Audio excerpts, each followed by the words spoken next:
Hello बच्चों, आपकी वही कविता का आखिरी पद्यांश, ये माँ कहे एक कहानी पार्ट 3।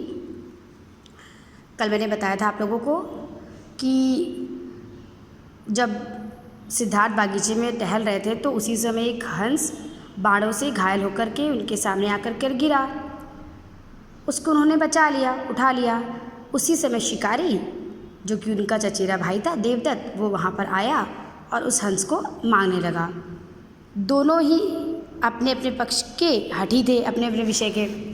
दोनों कह रहे थे कि इस हंस पर मेरा अधिकार है, क्योंकि सिद्धार्थ कह रहे थे मैंने बचाया है, और देवदत्त शिकारी कह रहा था कि मैंने इसको मारा है। जब दोनों निर्णय नहीं ले पाए तो ये बात न्यायालय तक गई। वहाँ पर सभी ने सुनी, सभी ने जानी समझी। सुनी सभी ने जानी।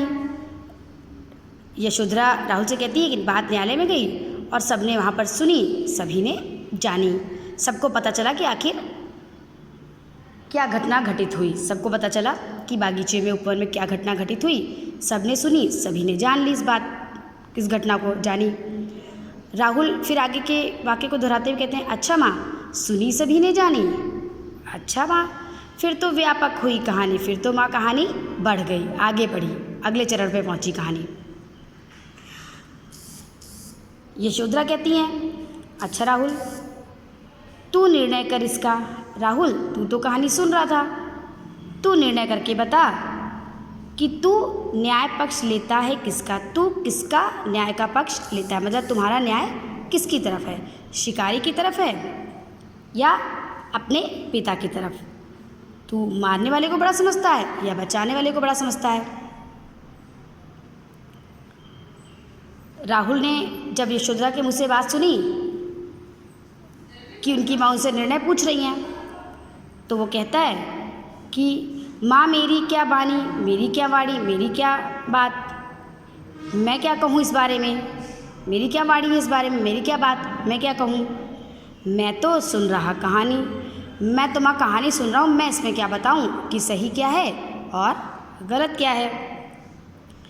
फिर भी यशोधरा पूछी होती है उनसे उत्तर, तो राहुल अपना पक्ष रखते हुए बोलता है, फिर भी माँ, वो कहता है फिर भी माँ मैं इसमें क्या कहूँ, फिर भी आप पूछती हैं तो मैं आपको बताता हूँ। कोई निरपराध को मारे, अगर कोई ऐसे व्यक्ति को मारता है जिसने कोई अपराध नहीं किया है, निरपराध, जिसने कोई गलत कार्य ना किया हो, तो कोई अन्य ना क्यों ना उसे उबारे, तो कोई उसकी रक्षा क्यों ना करे। उबारे, उबारना, रक्षा करना, पार लगाना, तो कोई उसकी रक्षा क्यों ना करे। रक्षक पर भक्षक को उबारे, रक्षक पर तो हमेशा भक्षक को न्योछावर कर देना चाहिए। बचाने वाले पे मारने वाले को न्योछावर कर देना चाहिए हमेशा। न्याय दया का दानी, न्याय तो हमेशा दया का दानी होता है, दया से परिपूर्ण होता है। यानी राहुल ने अपना निर्णय लेते हुए ये बताया कि माँ, अगर कोई निरपराध व्यक्ति को मारता है तो ये दूसरे का कर्तव्य होता है कि वो उसकी रक्षा करे, न्याय पक्ष को ले और रक्षा करे। रक्षक पर भक्षक को न्योछावर करना चाहिए, न्याय तो दया से पूर्ण होता है। जब राहुल ने ये उत्तर दिया कि यशोधरा उनके अंतिम वाक्य को सुनकर कहती हैं, न्याय दया का दानी, हाँ बेटा, न्याय दया का दानी होता है। तूने गुनी कहानी, हाँ बेटा, तूने गुनी मतलब अच्छी तरह से समझ ली है कहानी, तूने इस कहानी को अच्छी तरह से समझ लिया, तू ये कहानी अच्छी तरह समझ गया है कि सही क्या है और गलत क्या है। तो बच्चों, आपकी व्याख्या यहीं पे ख़त्म हो गई है।